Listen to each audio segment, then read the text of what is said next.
What's up, everyone? Theo here, and today I want to talk about potential dungeons for Season 3 in Dragonflight. With 10.1.7 right around the corner and 10.2 predicted for a mid-fall release, we should be getting news about the new dungeons in Season 3 any day now. One of the things that I've enjoyed the most about Dragonflight has been the mixing of new Dragonflight dungeons with older dungeons that have been revamped.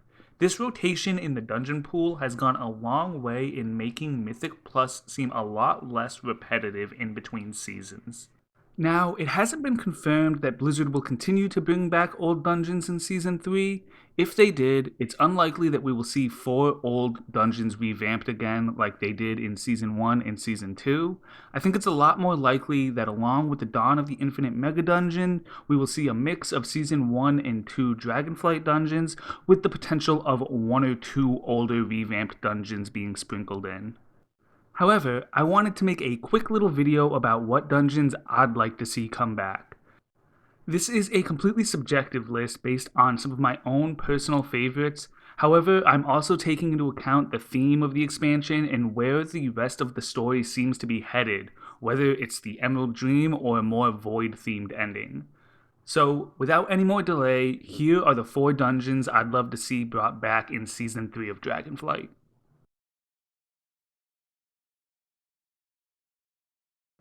It's no secret that we're headed to the Emerald Dream in 10.2 in one way or another.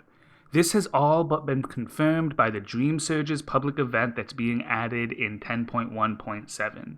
If this is the case, then what better dungeon to bring back in Season 3 than the Emerald Nightmare-inspired Darkheart Thicket? As a relatively casual player, this dungeon has everything that I look for in a Mythic Plus dungeon. The route is pretty straightforward while still leaving some room for skipping certain packs. It has a good mixture of bosses that are pretty straightforward like the first 2, while also having a little bit more challenging bosses towards the end.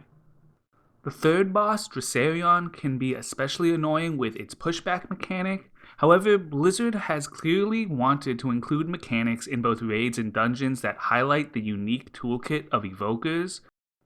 Bosses like Razageth were clearly designed to showcase the utility of things like Rescue. While we're a little past the point of Blizzard saying, "Oh, look at how cool Evoker is," it doesn't hurt that WoW's new class is perfectly suited to deal with this dungeon's most annoying mechanic. The trash is also pretty clumped up enough, allowing for groups to easily push themselves by chaining together multiple packs. This dungeon also benefits from the fact that it was already created with Mythic Plus in mind since it came out in Legion. If the first 2 seasons of Dragonflight have taught us anything, it's that sometimes tuning an older dungeon for Mythic Plus can go horribly wrong, making it either way too hard or way too easy. I'm looking at you, Shadowmoon Burial Ground. As such, Darkheart Thicket makes sense to bring back not only thematically, but also because it will be a little bit less labor on Blizzard's end to do so.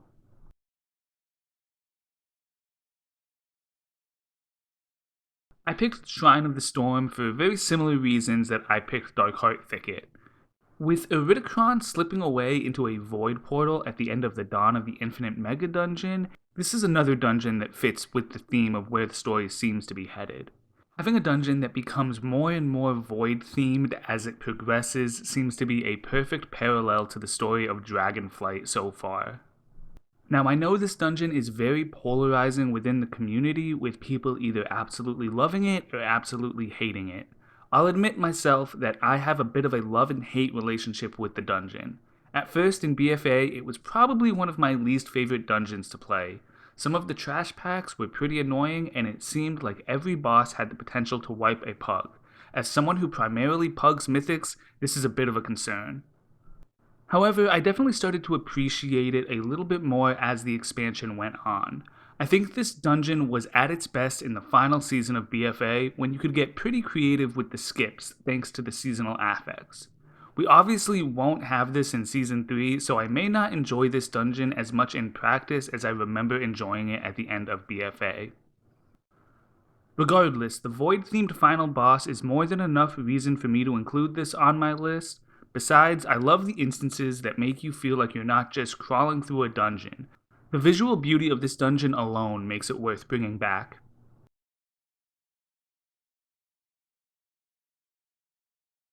I know, Shadowlands bad. How dare I include a Shadowlands dungeon on this list? I agree, there's tons of things to complain about as far as Shadowlands goes, from the story, to the Covenants, to Torghast. Despite all of this, I remained subscribed for the whole expansion. Why? Am I just a simp for Blizzard? Probably. But also, as someone who primarily plays dungeons, I did enjoy almost every dungeon that Shadowlands had to offer. Of these, I don't think there's a dungeon I enjoyed more in Shadowlands than the other side.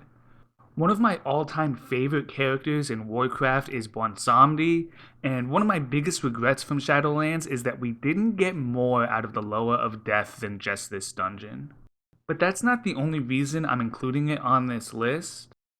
While the trash packs are a little far away from each other, you can still get some decently big pulls in. Also, visually, this is another dungeon that I absolutely love, especially with each of the wings having a completely different vibe to them. I'm also a big fan of dungeons that allow for killing bosses in different orders like this one does. But where this dungeon really shines is its boss encounters. Muzala has to be one of my all-time favorite dungeon bosses. I think it's the closest we get to a raid level epicness in a dungeon fight without it becoming overly complicated. Jumping through the portals before he blows up on your platform is always fun. Besides, this is one of the few encounters that, regardless of key level, requires a little bit of coordination. Even on a +2, someone will need to assign which portal people are jumping through. I know this is very simple coordination, but at least it's something. I know we just got out of Shadowlands, so it might be a hard sell for them to bring back one of these dungeons so soon. However, doing so will help us remember that there were some decent parts of Shadowlands despite it overall being a poor expansion. If they were to bring one back, there's tons of great options, but my vote would be for the other side.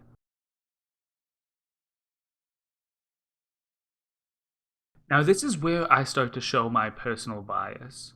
While I started playing WoW in the Burning Crusade, Cataclysm was the first expansion that I started playing really seriously. While it's not most people's favorite expansions, it does hold a special place in my heart. One of my all-time favorite dungeons has to be the Lost City of Tol'vir. I love Uldum as a zone, and I love the aesthetic of this dungeon.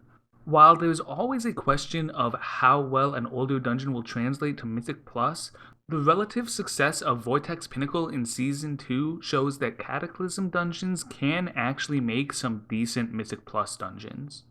Again, this dungeon has everything that I like to see in a Mythic Plus. It has multiple potential routes, making for the chance for a unique experience, while also still being pretty straightforward for newer players. As far as boss fights go, the first couple are pretty average, though I could see the third boss, High Prophet Barim, being pretty interesting in a Mythic Plus setting. The only part of the dungeon that makes me hesitant to include it on this list is the final boss.